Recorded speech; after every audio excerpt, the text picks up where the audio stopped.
கடந்த இந்த 2 நாள்ல பல்வேறு இடங்கள்ல பாலியல் வன்கொடுமைகள் சிறுமிகளுக்கு ஏற்பட்டிருக்கு. அந்த ஏற்படுத்தியது பார்த்தீங்கன்னா திமுகவினர் தான் அப்படிங்கிறத அடையாளம் காட்டப்பட்டுள்ளது. சென்னையில பார்த்தீங்கன்னா மதுராந்தகத்துல ஒரு பெண்ணு சிறுமியை கற்பழிச்சு அவங்க எல்லாம் பாலியல் வன்கொடுமை செய்திருக்காங்க. அதற்கு அடுத்து பார்த்தீங்கன்னா சென்னையிலேயே ஓட்டேரி என்ற பகுதியில ஒரு மாணவி அவளுடைய அக்காவோட கூட இருக்கக்கூடிய அந்த ஒரு பையன் அவன் அந்த தங்கச்சியை இது பண்ணியிருக்காங்க. அந்த பொண்ணு பாலியல் வன்கொடுமை பண்ணி இது பண்ணியிருக்காங்க. அடுத்தது பார்த்தீங்கன்னா இன்னைக்கு சென்னையை சுத்தி சுத்தி இந்த மாதிரியான நிறைய பாலியல் கொடுமைகள் நடைபெற்றுட்டு இருக்கு. அடுத்து இன்னைக்கு பூதகரமாக வெடிக்குது அப்படியே பாத்தீங்கன்னா எங்க அப்படின்னு கேட்டீங்கன்னா நம்மளுடைய நாடாளுமன்ற உறுப்பினராக இருக்கக்கூடிய கனிமொழி அக்கா அவர்களுடைய தொகுதி தூத்துக்குடி மாவட்டத்துல இருக்கக்கூடிய விளாத்திக்குளம் பகுதியில இன்னைக்கு 10ஆம் தேதி 12ஆம் வகுப்பு தேர்வு எழுதிட்டு வந்த ஒரு மாணவி இயற்கை உபாதைக்காக வெளியில மாலையை செல்றா. போகும்போது பாத்தீங்கன்னா அங்க போயிருக்கா இது பண்ணியிருக்காங்க. அந்த பொண்ணு கடத்திய இது பண்ணி அந்த காட்டு பகுதியிலேயே பாலியல் வன்கொடுமை செய்து அது உடலை 2 துண்டாக வெட்டி இருக்கிறார்கள் அப்படின்றதுதான் நியூஸ் வந்திருக்கு. அது எந்த அளவுக்கு இதுன்னு போஸ்ட்மார்டம் ரிப்போர்ட் வந்தாதான் நமக்கு தெரியும். அதாவது முகமெல்லாம் சிதைக்கப்பட்டு உள்ளது பண்ணியிருக்காங்க.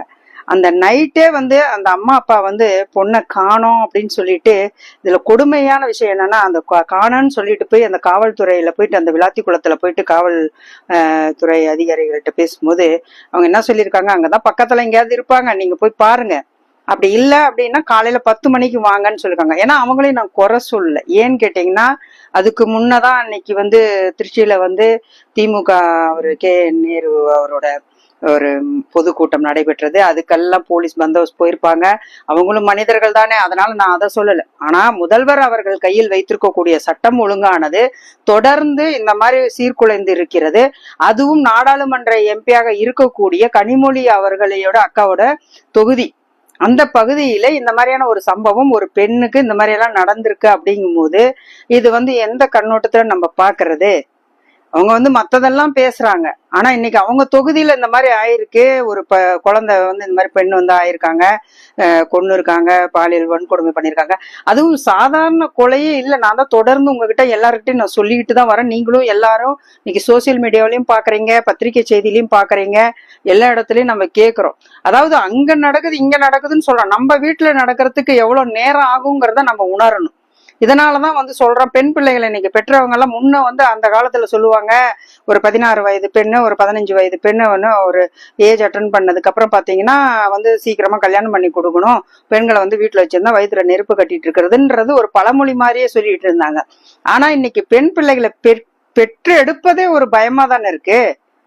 பெண் குழந்தைகள், அதான் சொல்ற, குழந்தை முதல் அந்த கிழவி வரைன்னு சொல்றாங்க இல்லையா, வயது முதிர்ந்தவர்கள் வரையும் இன்னைக்கு நாம கண் கூட இந்த குறிப்பிட்டு பாருங்க, ஒரு 10 நாளுக்குள்ள 2 வயசு குழந்தையும் பாலியல் வன்கொடுமை மாதிரி பண்ணியிருக்காங்க.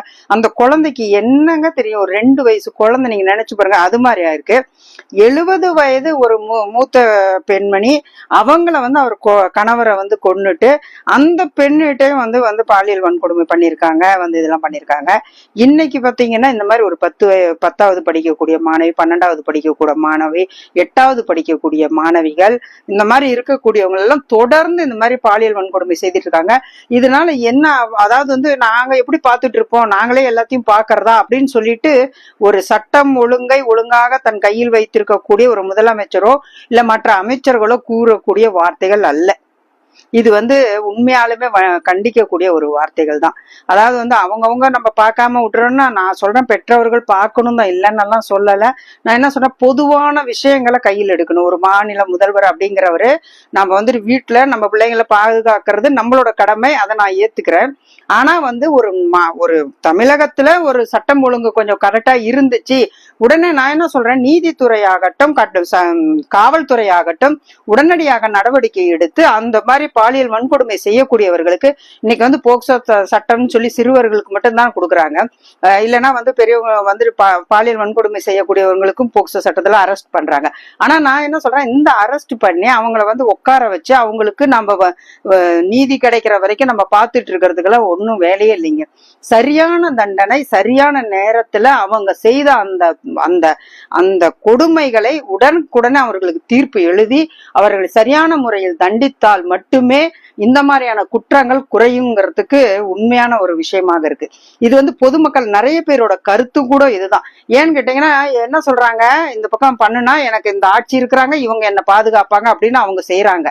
அந்த ஒரு தைரியம் தான். இந்த அமைச்சர் இருக்கிறாங்க, எனக்கு இந்த இவர் கவுன்சிலர் இருக்காரு, இந்த மண்டல தலைவர் இருக்காரு, அப்படி இப்படின்னு ஏதோ ஒரு வகையில சொல்லி அவங்கள வச்சு நான் வெளியே வந்துடுவேன், இவங்கள வச்சு வந்துருவேன் தானே இன்னைக்கு வந்து இந்த மாதிரியான சட்டம் ஒழுங்கெல்லாம் சீரழிஞ்சு சந்தி சிரிச்சுக்கிட்டு இருக்குதுங்க. ஒவ்வொரு பகுதியிலையும் பெண்கள் நடமாட முடியலன்னு நான் சொல்லிட்டு இருக்கிறோம். நான் இல்ல, இன்னைக்கு சோசியல் மீடியா எடுத்துக்கிட்டீங்கனாலும் வெளியில பாத்தீங்கன்னாலும் இதே தான் பேசிட்டு இருக்காங்க. ஆனா இத வந்து முதல்வர் கவனம் ஏன் எடுக்க மாட்டேங்கிறாரு எனக்கு தெரியல. அவர் மத்த இதெல்லாமே இன்னைக்கு வந்து போக்கஸ் பண்ணிட்டு இருக்காங்க. இன்னைக்கு விளம்பரம் மட்டும்தான் போயிட்டு இருக்கு, டிவியில எல்லாத்துலயும் விளம்பரம் போயிட்டு இருக்கு. ஆனா இந்த மாதிரி ஒரு பெண் குழந்தைக்கு இதாவது இதுல கூட சோசியல் மீடியால போட்டிருக்காங்க, அவர் வந்து வைபவ் பார்த்துட்டு இருக்காரு, இது போய் உட்காந்து பார்த்துட்டு இருக்காரு அப்படின்னு சொல்லிட்டு. பார்க்கட்டும், அதெல்லாம் நான் வேண்டான்னு சொல்லல. ஆனா மக்களோட நிலைமையும் கொஞ்சம் பார்க்கணும் இல்லையா? வரக்கூடிய சட்டமன்ற தேர்தலை நீங்க சந்திக்கணும் இல்லையா? சந்திக்கிறதுக்கு வந்துட்டு எப்படி மக்கள் ஓட்டு போடுவாங்க அப்படிங்கிற ஒரு யதார்த்தமான நம்பிக்கையில உட்கார்ந்துருக்காரு போல இருக்கு. ஆனா இன்னைக்கு வந்து தூத்துக்குடியில இன்னைக்கு விளாத்திக்குளத்துல இன்னைக்கு மிகப்பெரிய போராட்டங்களை அந்த மக்கள் வந்து எழுச்சி மிகுதோடு போய் போராடிக்கிட்டு இருக்காங்க.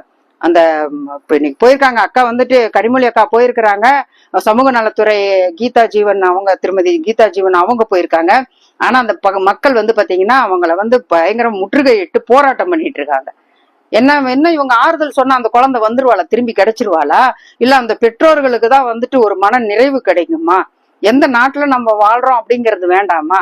இதை பாக்குறவங்க அத்தனை பேருமே நீங்களுமே உணரணும். ஏன்னு கேட்டீங்கன்னா நம்மளும் பெண் குழந்தைகளை வச்சிருக்கிறோம் அப்படிங்கிறவங்க ஒவ்வொருத்தருக்கும் இந்த பய உணர்வு தான் வரும். இன்னைக்கு நான் சொல்றேன், வெறும் குழந்தைகள் இல்லை, இனிமேல் வரக்கூடிய காலங்கள்ல யாருமே வெளியில நடமாட முடியாத சூழ்நிலை, வீட்லயுமே பாதுகாப்பு இருக்காது போல இருக்கு. வரக்கூடிய ஆட்சியெல்லாம் இன்னும் திரும்ப இதே ஆட்சி வந்துச்சுன்னா என்ன நிலைமைக்கு போகுங்கிறத மக்களாகிய நீங்கள் சிந்திக்க வேண்டும் என்று கேட்டுக்கொண்டு, இந்த இந்த காணொளி மூலியமாக நான் மக்களுக்கு சொல்வதெல்லாம், சட்டம் ஒழுங்காக பாதுகாக்கப்பட வேண்டும், நீதித்துறை இதுக்கு உடனடியாக நல்ல தீர்ப்பை கொடுக்க வேண்டும் என்று உங்களில் ஒருவராக மக்களின் குரலாக உங்களிடம் பேசிக் கொண்டிருக்கிறேன். நன்றி, வணக்கம்.